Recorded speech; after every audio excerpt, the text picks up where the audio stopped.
Today, we're going to talk about something really heavy. One of the most painful chapters in American history, the forced removal of Native Americans from their ancestral homelands. It's a journey of incredible loss, known to us now as the Trail of Tears. And it's so important to remember, this wasn't just one single story. We're talking about 5 distinct, self-governing peoples whose lives, cultures, and futures were just completely changed forever by one brutal policy. So, to really get a handle on the true scale of this tragedy, we have to rewind a bit. We need to see who these people were and the world they had built, long before the march ever began. Now, in the southeastern United States, they were often known by this name, the 5 Civilized Tribes. It's a really complicated label, isn't it? It was given to them by white settlers because these nations had adopted certain aspects of American culture, like centralized governments and farming techniques. But here's the tragic irony. Being civilized didn't protect them one bit. They were still, first and foremost, sovereign peoples on land that somebody else wanted. And let's be super clear, these were not nomadic groups. These were established nations. The Cherokee, the Creek, the Choctaw, the Chickasaw, and the Seminole.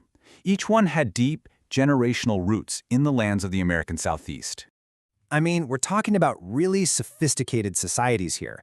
They had thriving agricultural economies, they had organized towns, and they had their own complex political systems. For centuries, they had built stable, prosperous communities on this very land. But as the young United States grew, well, so did its appetite for land. And this hunger for expansion would soon target the very ground these nations stood on. So what was the main driver behind all this? Economics. The cotton industry was absolutely booming, which created this insatiable demand for fertile land, and the homelands of the 5 tribes were seen as the perfect prize for ambitious settlers. Now, if the desire for cotton land was like a slow burn, the discovery of gold on Cherokee land in 1828, well, that was the explosion. It set off an absolute frenzy, and it dramatically ramped up the pressure on lawmakers to remove the tribes as fast as possible. All of this immense pressure was pretty soon formalized into official government policy. This is the moment when that desire for land became the law of the land. And here it is, the Indian Removal Act of 1830. It was signed into law by President Andrew Jackson, and it gave the federal government the legal authority it was looking for to negotiate, or as it really turned out, to force the relocation of entire nations. And the objective could not have been clearer. This act was never about compromise or coexistence. It was about one thing: clearing the land east of the Mississippi of its original inhabitants to make way for American settlement. But the tribes didn't just accept this fate. The Cherokee Nation, in particular, decided to fight back, not with weapons, but with the tools of the American legal system itself. And this part is crucial. The Cherokee Nation chose not to go to war. Instead, they put their faith in the American justice system. They hired lawyers to argue that their sovereignty was already protected by existing federal treaties. And guess what? They won.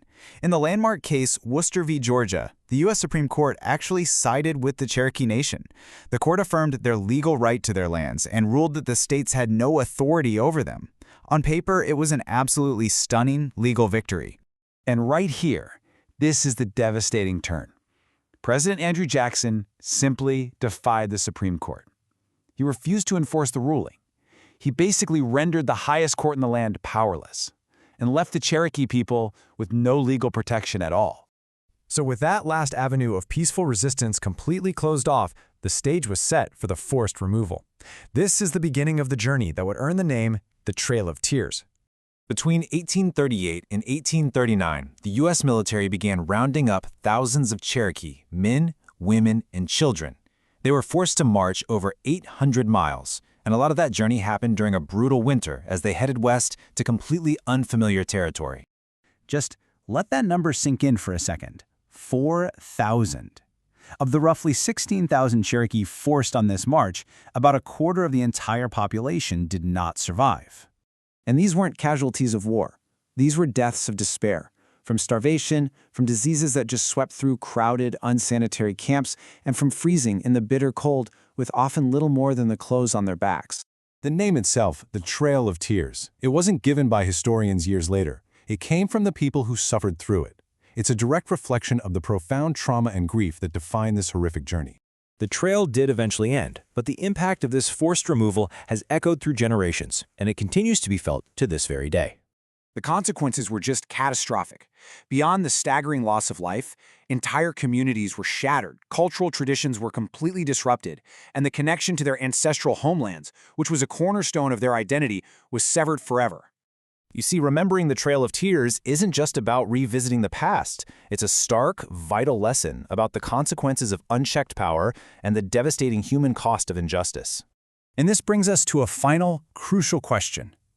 Studying this event forces us to ask, how does learning about a historical tragedy like this one inform our commitment to protecting the rights and the dignity of all people in our own time?